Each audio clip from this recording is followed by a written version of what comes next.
ये केक बनाते समय मैंने एक ही फार्मूला लगाया है 1/3 कप का।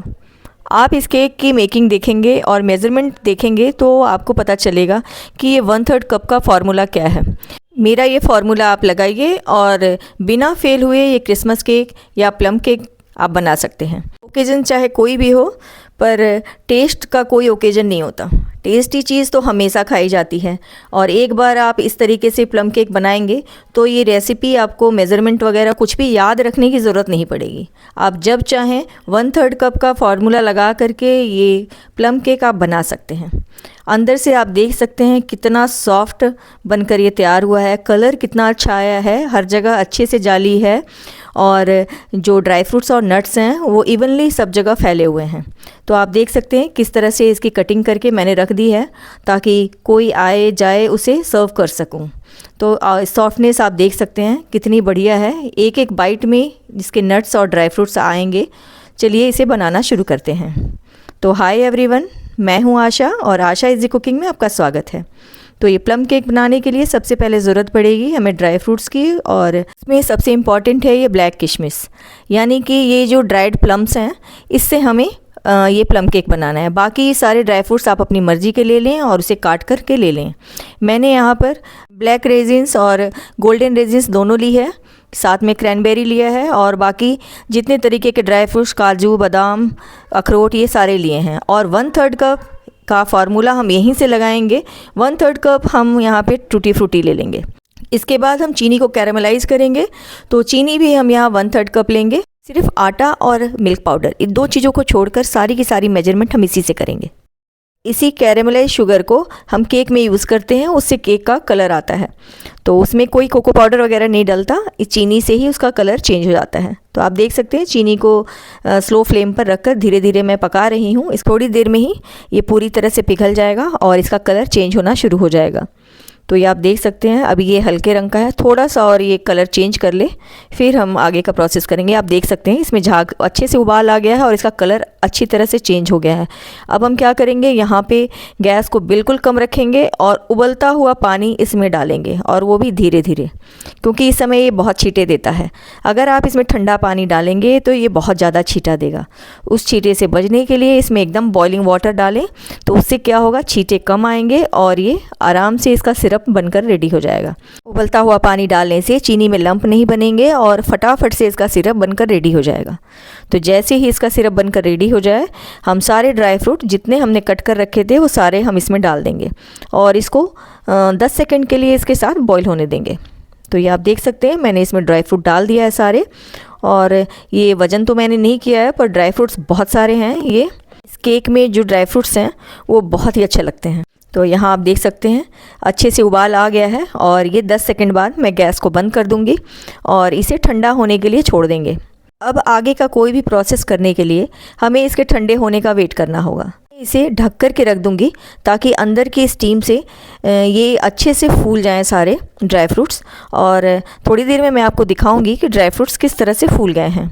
नॉर्मली जो क्रिसमस पे केक बनाया जाता है वो रम या वाइन के साथ बनाया जाता है, लेकिन हम ऑरेंज जूस को उसके सब्स्टिट्यूट के रूप में यहाँ यूज़ करेंगे। और यहाँ मैंने फ्रेश ही ऑरेंज जूस निकाला है। तो यहाँ इस बात का आपको ध्यान देना होगा कि ये जब पूरी तरह से ठंडा हो जाए तभी आप इसमें ऑरेंज जूस डालें, नहीं तो केक कड़वे हो सकते हैं। तो ये बहुत अच्छे से फूल गए हैं। आप इसकी किशमिश या क्रैनबेरीज़ आप एक उठा कर देखेंगे तो ये काफ़ी अच्छे से फूले हुए हैं। तो अब हम इसे फिर से ढक देंगे और ढक करके साइड पे रख देंगे आधे घंटे के लिए, जब तक हम कुछ और काम कर लेते हैं। अब मैं यहाँ पे फिर से 1/3 कप शुगर लूँगी और इसे हम पीस लेंगे। ये आप देख सकते हैं ये 1/3 कप की मेजरमेंट है। यहाँ मैंने आपको स्टार्टिंग में ही बताया था कि 1/3 कप का जो जादू है इस पूरे केक पे छाया रहेगा। तो यहाँ पे कुछ मसाले हम इसमें डालेंगे। चीनी में लौंग डाला मैंने, दालचीनी का 1 इंच का टुकड़ा डाला, 2 इलायची डाले हैं, और ये आधे चम्मच मैंने सौंठ पाउडर डाला है। ये आप देख सकते हैं ½ टी स्पून है ये। इसे भी लेवल करके हम लेंगे और इसी चीनी में हम डाल देंगे। नॉर्मली क्रिसमस केक जो होता है उसमें ये सारे मसाले डाले जाते हैं। जायफल भी मैं इसमें घिस करके डाल दूँगी।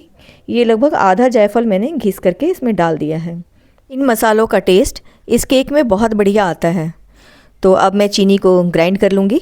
अब हम एक बोल ले लेंगे जिसमें 1/3 कप दूध और उसमें 1/3 कप ही रिफाइंड ऑयल या बटर को पिघलाकर, दोनों में से जो चाहे आप ले सकते हैं। अब एक विस्कर की मदद से इसे अच्छे से फेंट लेंगे। दोनों जब आपस में अच्छे से मिक्स हो जाएं, उसके बाद हम एक छन्नी लेंगे और इस बर्तन के ऊपर रखेंगे और जो चीनी हमने ग्राइंड किया था मसालों के साथ, हम इसी के ऊपर छान लेंगे।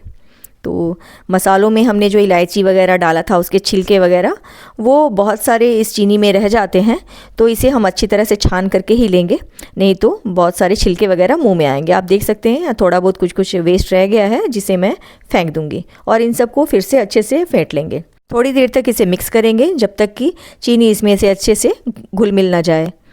उसके बाद हम फिर से इसमें इसके जो ड्राई इंग्रेडिएंट है वो डालेंगे। तो यहाँ मैंने इसे मैदे से बनाया है, आप चाहे तो आटा भी ले सकते हैं। पहले मैंने 1 कप मैदा इसमें डाला, उसके बाद उसमें 1/4 कप और मैदा डाला है इसमें। तो ये 1.25 कप के लगभग मैंने मेजरमेंट ली है मैदे की। अब इसमें लगभग 4 टेबलस्पून मिल्क पाउडर डाल देंगे। ये बिल्कुल ऑप्शनल है, आप चाहें तो डालें या फिर स्किप भी कर सकते हैं, लेकिन डाल देने से टेस्ट थोड़ा ज़्यादा अच्छा हो जाता है। तो यहाँ मैंने 4 चम्मच के लगभग इसमें मिल्क पाउडर भी ऐड किया है और सबको छान करके इसी तरह से वेट मिक्सचर में ऊपर से ही इसी तरह से डाल देंगे। अब इसे मिक्स करेंगे। थोड़ा सा मिक्स करने के बाद हमने जो ड्राई फ्रूट सोक करके रखे थे उसको भी इसी में डाल देंगे। तो यहाँ ये मेज़रमेंट जो मैंने बताया है ये इतना परफेक्ट है कि आपको कुछ भी करने की ज़रूरत नहीं पड़ेगी। ये 1/3 कप लगभग हमने सारी चीज़ें डाली हैं और ये आप देख सकते हैं मैंने सारे ड्राई फ्रूट्स उस मिक्सचर में डाल दिए हैं। थोड़े से ड्राई फ्रूट्स बिल्कुल साइड करके ड्राई सा जिधर से था थोड़ा सा निकाल करके मैंने साइड में रखा है। वो क्यों रखा है वो भी मैं अभी आपको बताऊँगी।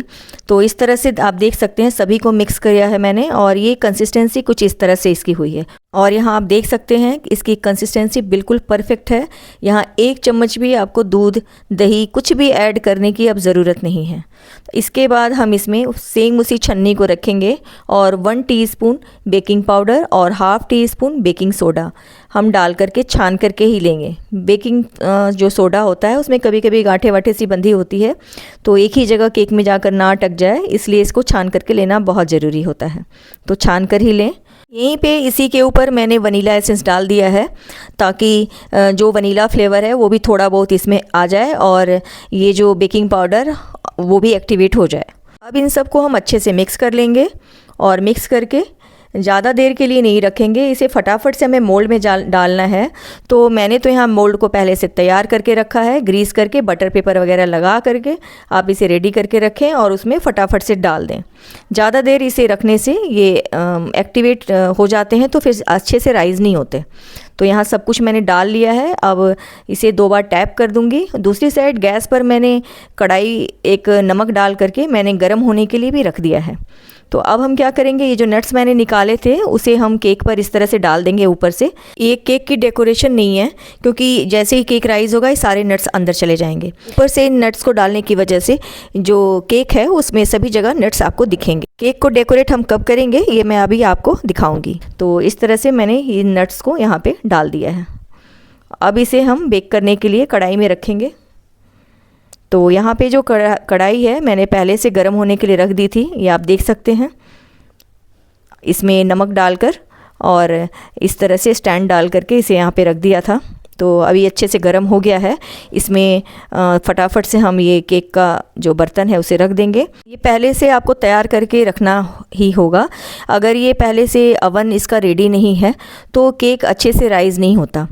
तो ये आप देख सकते हैं इसे मैंने रख दिया है और एक अच्छे से ढक्कन लगा करके और उसे भी ऊपर से मैंने इस तरह से भारी सामान रख के दबा करके इसे सेट कर दिया है। और अब इसे आधे घंटे तक बिल्कुल नहीं खोलूँगी। आधे घंटे बाद हम इसे खोलेंगे और इसे डेकोरेट करेंगे। तो आधे घंटे बाद हम इसे खोलते हैं। तो ये आधा घंटा हो गया है, आप देख सकते हैं केक अच्छा खासा राइज़ हो गया है और जो मैंने ऊपर से नट्स डाले थे वो सारे अंदर चले गए हैं। तो इस तरह से अभी हल्का हल्का साइड्स पे थोड़ा ड्राई हो रहा है, इसका मतलब है कि ये टाइम है। अब इस समय आप केक को डेकोरेट कर सकते हैं। पहले केक को डेकोरेट करने से जब ये राइज़ होता है तो सारी डेकोरेशन जो है वो अंदर चली जाती है। तो इसे पूरा टाइम दें, कम से कम आधा घंटा 35 मिनट। ये जब राइज़ हो जाए तो उसके बाद से आप जिस तरह से डेकोरेट करना चाहते हैं कर लें और फिर से ढक करके कम से कम 20 से 25 मिनट और छोड़ दें। तो इसे बनाने में पूरा मुझे 55 मिनट्स लगे और 55 मिनट्स बाद ये मैं चेक कर रही हूँ। तो ये आप देख सकते हैं, फोक को मैं बिल्कुल सेंटर में डालूँगी और डाल करके चेक करूँगी। एक बार पहले भी 5 मिनट 10 मिनट पहले मैं चेक कर चुकी हूँ, उस समय गीला आया था तो मैंने और 10 मिनट के लिए इसे पकने दिया था। 10 मिनट बाद अब मैं चेक कर रही हूँ, ये टोटल 55 मिनट्स हो चुके हैं इसको बेक होते हुए। अब ये जो फोक है बिल्कुल क्लीन बाहर आया है, आप देख सकते हैं, हाथ से छूकर मैं दिखा रही हूँ। तो इसका मतलब है कि केक पक गया है और इसी समय इसको हम उतार देंगे गैस से और साइड पे ढक करके ऐसे ही छोड़ देंगे और इसे पूरी तरह से ठंडा होने देंगे। जब तक ये ठंडा नहीं होगा तब तक आप इसे डिमोल्ड ना करें, क्योंकि गरम गरम में डिमोल्ड करने से ये अक्सर टूट जाता है। इतने सॉफ्ट ये केक बने होते हैं कि इसे जब तक ये ठंडा ना हो तब तक डिमोल्ड नहीं करना चाहिए। केक की जो कटिंग वाली वीडियो है मैंने स्टार्टिंग में ही लगा दी थी। तो अगर आपको केक बनाने का मेरा तरीका और बताने का तरीका आपको पसंद आया हो तो रेसिपी को लाइक शेयर ज़रूर करें और मेरे चैनल को सपोर्ट करें। मैं आपसे मिलती हूँ अपने नेक्स्ट वीडियो में नई रेसिपी के साथ। तब तक के लिए थैंक्स फॉर वॉचिंग।